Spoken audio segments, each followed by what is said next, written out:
Asia changes you, not in the way you plan, but in the way you need. The noise, the chaos, the smells, it strips away the polish of who you were and leaves behind something real. Here the streets don't care where you came from, only how you show up. You learn patience at the street stall, humility in the rain, and maybe if you're lucky, peace in the small, ordinary moments that no one back home will ever understand. I've met people who came here chasing adventure and found themselves instead. So if you crave stories of transformation, of real life lived far from your comfort zone, come with us. Hit subscribe, join the journey, and see what happens when you trade routine for the road and let Asia change you too. G'day everyone, Aussie Nomad here. We are talking to John, who I met because I needed to hire some gear when I got here. I realised that my pokey little hotel needed a chair. I was sitting on this crinky old banged up chair and the desk was just awkward and I needed a monitor. So I looked on Google and I found this business that was hiring office gear, which I reckon is a brilliant idea, and it was a bloody godsend because now I've been very productive. Yeah. And only because I could get hold of the gear. I had considered buying some of the stuff, but I'm like, oh man, I'm only here for 3 months and then I'm going to have to end up selling it, you know, and it was actually worked out more viable to rent the stuff. So welcome, John. Thank you. And thanks for giving us the time. And the reason why I wanted to talk to John is because he came out to Vietnam at a pretty young age, and we're going to talk to him about that. And hopefully he can share his story with us. So can you start by telling us where exactly are you from and what brought you to Vietnam? Originally from Kingwood, Texas, which is a small suburb in Houston. And I've lived all over the United States. And what brought me to Vietnam, I just wanted something that's completely different from the US. Started with Thailand, got a little bored of that after about 6 months in Chiang Mai.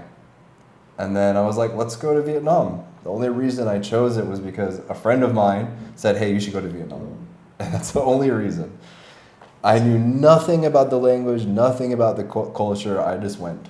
You must have had a pretty open mind. Like when I think about anyone who travels over, especially to Southeast Asia, I think, you got to have an open mind and you have to have an adventurous spirit. Yes, yes.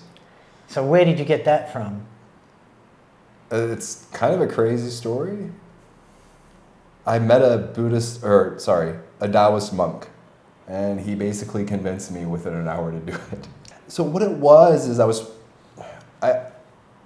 was really interested in going to school for computers, and I still love that stuff, by the way. And I just was all into that, and then all of a sudden I started practicing yoga, and I started meditation. And something changed in me. How long did you say you were in Chiang Mai? Just 6 months. 6 months. And you didn't go anywhere else in Thailand? So I went to Chiang Rai just for a little bit. I went to Bangkok for a few weeks, maybe like 2 or 3 weeks. Yeah. Krabi for a little bit of time. So yeah, got around a bit, yeah. And I have to ask, because this comes up in my chat all the time, and it's the comparison between the Thai food and the Vietnamese food. What is there do you have a preference out of the two? I mean, of course, you live here now, so. Yeah, it's hard. It's hard to have a preference. I could eat Thai food every day if I lived in Thailand. Vietnamese food, I could do without eating every day, but I still basically do because of family. Yes. But I mean, it's hard to say. There's such a variety in Vietnam as well. Like if you're just into Nang trying food, it's not. There's so much more. So what were your first impressions when you got here? And what was your journey? I mean, how did that pan out? I hated it. Did you? I hated it. I arrived in Hanoi. It was just so crowded. I tried asking for help and people would just shoo me away. I later learned why. It wasn't being rude or anything like that. But like I hated it at first. I couldn't wait to get out. The plan was to go to Hong Kong after working here for maybe 6 months. I was going to go there. But now it's been about 10 years. And I haven't left. So you got here, he bloody hated it, and now 10 years later, he's still here, and now you're married to a Vietnamese woman. Yes. And you've settled down. Yes. Correct? Correct. That's an amazing story. Can I ask how you met your wife? We met on the beach. You met on the beach? It was COVID. So. Oh, wow. So nobody, like you couldn't really, things were not locked down at this stage. But you couldn't go to like cafes at this time. I think they still had delivery for cafes. But you could still go outside, right? So yeah, we had to get out of the house, and that's how it started. On the beach, I like it. So you met a local in the local environment. It wasn't a dating app or right. You know, the cliche of the bar. Yeah. No bars for me. Yeah. and you've never been into the bars, or? In Vietnam, no. Yeah. In Vietnam, no. In Thailand, I like bars a little bit, but like at that stage, drinking wasn't really my thing. Yeah, I'm with you there. I mean, I'm a bit older than you, but I still know a lot of guys, especially in Thailand. They just go there and get ultra hammered. And in fact, I haven't been to a bar here yet. I have no desire. Right. And I think for me, having a couple of brewskis on the beach with my girlfriend is the go, isn't it? Yep. So what are some of the cultural differences that surprised you or took you time to adjust? And I know you mentioned when you first got here you hated it.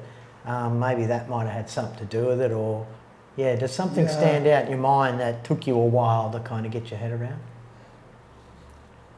So communicating, my benchmark or my place to really measure would be Thailand, where people are just super friendly with you on the street.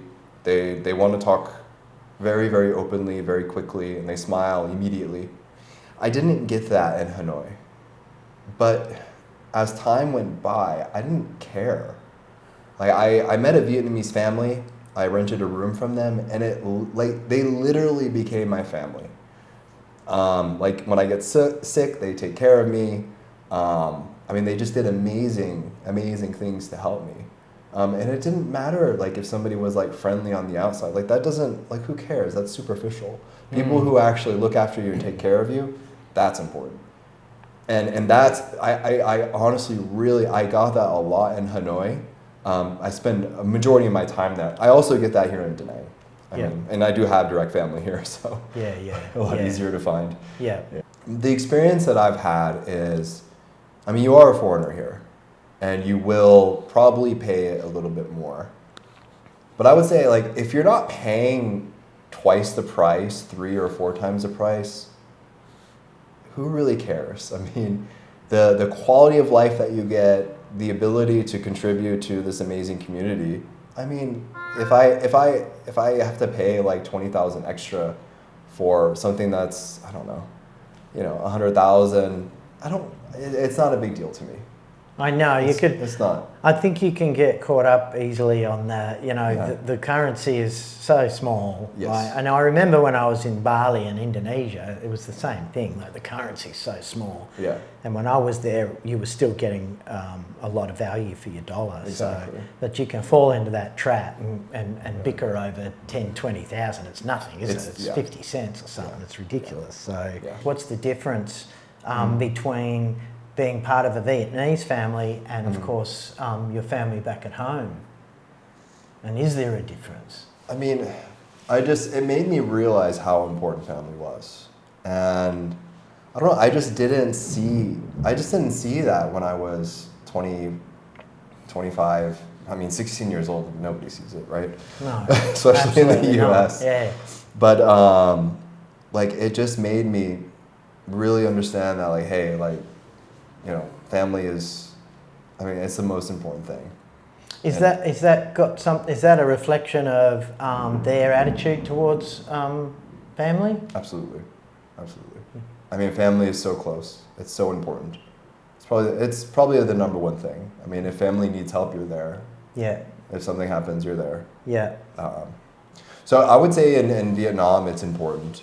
I mean, yeah, looking up to your elders and respecting your elders, it's very, very important. Yeah. Absolutely. Absolutely. Do you think we're losing that in the West? I mean, it depends on where you live. I mean, if you look at any big city and you see what's on the news, of course. But I mean, there's still good people out there. Yes, of course. There's still a lot of good stuff going on, but yeah. Yeah, I mean, from the outside, I haven't been there for a while, it doesn't look great. Yeah.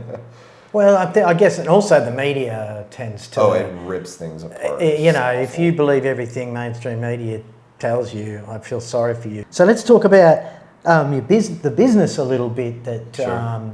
You work for. And I, as soon as I found you on Google, I was so stoked. Like, and what I always do when I'm looking for business, I jump straight on Google Maps. Okay. That's how I do it. Yep. And the reason why I do it is because A, I can identify who's close by, because I'd like to support local businesses. I'm like that in Australia. And B, you get all the reviews as well. So, Yeah, right. So that's how I found you. Yep. And by the way, the business here in Da Nang is called DeskAway. Yes. I will drop the link right now for you. And if you're ever over here, you're here for an extended work holiday, or you're a vlogger or whatever it might be, John's the man to see for your office equipment to hire while you're here, because it's a damn lot easier than buying the stuff. But yeah, tell us a little bit about your business. So this actually started with my wife. We were in Thailand for our honeymoon, and we decided to stay a lot longer because, hey, I work online, why not? So we were there for over a month, and man, I was working, I can't work in co-working spaces. I have too many calls, there's too much stuff going on in those places. I need a quiet place by myself, nobody else. And I just killed myself there. Tiny desk, I mean, it was a wooden chair. It just, oh my gosh. I went for Thai massages every day, which is incredible, but I still was just hurting. Yeah. And that's where it started. That was it. Yeah. So yeah, we got set up with some desks. We just started with desks. We thought that was the most important thing. But it turns out no, chairs have been the most important. Is that right? Yeah. Yeah. Well, that's funny, because that's all I needed, man. Because I can make do with any desk, but it is the chair. And what's it like in terms of running a business in Vietnam? Has it been difficult? Well, actually, I don't really run it. Like, I give, mostly what I do now is I give my input to my wife about products. She found this chair, which it took us probably 8 months to find a quality chair that, you know, a foreigner could use here. Yeah. You know, like everything else here, like the standard office chair here, they're awful. Don't use them. Yeah. But yeah, this took us a while to get. She found that. She found that monitor over there that you see. Yep. And I approved them. Nice. I'm like, yeah, if people want this, yes. Yeah. It's very similar to the chair I would use back Yep. at home as well. Something just a little bit a step above, you know, the standard office chair. Yeah. Because you do need them for your back, because when you get a little older, you will pay the price, trust me. I mean, even 20-year-old, like, Yeah. you don't want the standard I started chair. having problems in my late 20s, actually. Sure, yeah. And then it was only until I got a $2,000 chair that my back problem started to disappear. Really? Yeah. Yeah. Oh yeah, I was in all sorts of trouble, man, at a very early age, yeah. And so what's been your biggest challenge in terms of running a business in Vietnam? And I say that collectively between yourself and your wife, because she runs the show. Yeah, I mean, honestly, I'm really lucky. I don't do very much. Like, I do the cool stuff. Like, I look at the products. I'm like, hey, like, this is something that people would like. And I just love it. Like, I want to see the newest desks. I want to see the newest monitors. I want to try the newest computers. And to me, I mean, it's just a dream. Yep. The thing that's challenged the business the most, though, is the logistics. Shipping things in Vietnam is difficult. Yeah. Even locally, like even 2 kilometers down the road, it can be challenging. So what are some of the things you love most about living here? I mean, you could say that the beach is super nice, but I barely go. I need to go more. But I mean, I think it's just my family. Yeah. I mean, and having the opportunity to do that here. Yeah. You know, and the way that is here, the low cost of, you know, doing simple things like going to a doctor. And Is there anything you miss from home? Buying electronics is really difficult here. Right. But for a nerd, that must be excruciating. Yeah. Yeah. The return policy doesn't exist. Yeah, right. Only if it's broken can you change something. Right. And sometimes even when it's broken, they don't accept it. Yeah, you know? yeah. So. Gotcha. Okay. All right, well, let's wrap this up. Do you think Vietnam is still the land of, or do you think Vietnam is a land of opportunity for expats? I don't know. I mean, the thing is that, you know, in today's world, you can do anything online. Agreed. So if you have the opportunity to stay here and stay here long term, absolutely. Yep. But if you're juggling visas and stuff like that, and you need to transfer money in all the time and do stuff like that, it has some challenges. Yeah. So were you visa hopping all that time? No, Before because you- I had work and Oh, okay. all that stuff. I had maybe 1 or 2 90-day visas, and then I got onto 1 year, and then I got on to temporary residency card. So the 1 year's, that would be around your ability to work? Is that? Yes, yes. At that time, yes, Yeah. yes. Yeah. So finally, what advice would you give to someone who's dreaming of moving abroad but is afraid to take the leap here? Okay. I don't necessarily put all your eggs in one basket, but come here, and you don't need a solid plan. You know, I would say have 3 months of money to survive here. Yep. And it's not $1,000 a month, like a lot of people tell you. Could you do it? Yes, but do you really want to do that? Probably not. Get something set up so you're good here for a while. Do you think it's more like $2,000 a month? No, it's probably less than 2,000 would be required. Yeah. About 1,500 Yeah, US? I think you'd be pretty comfortable with that. Yeah. Yeah. Come here, check it out, and figure out what it's like for you. Yeah. And get out of the expat areas too. Get involved with the community here. You know, if you just come here and hang out with expats all the time, you're missing a lot. And am I saying not do that? No. Like, you can spend time with foreigners. That's fine. Yes. But get involved with the community. You're missing out on a lot. Yeah. Yeah. Exactly. Good advice. All right, John. Thank you so much for your time. It's a pleasure having you on our YouTube channel, and I will definitely be coming to see you next time I come for more Awesome. office gear. Yeah. And wish you the best. Thank you. Appreciate it. No worries. Cheers. Cheers. Stay tuned for the next episode, and do us a favour, everyone. Hit that subscribe button. It's the best way you can support us right now. And if you want the updates on the latest releases, hit the bell button there for the notifications.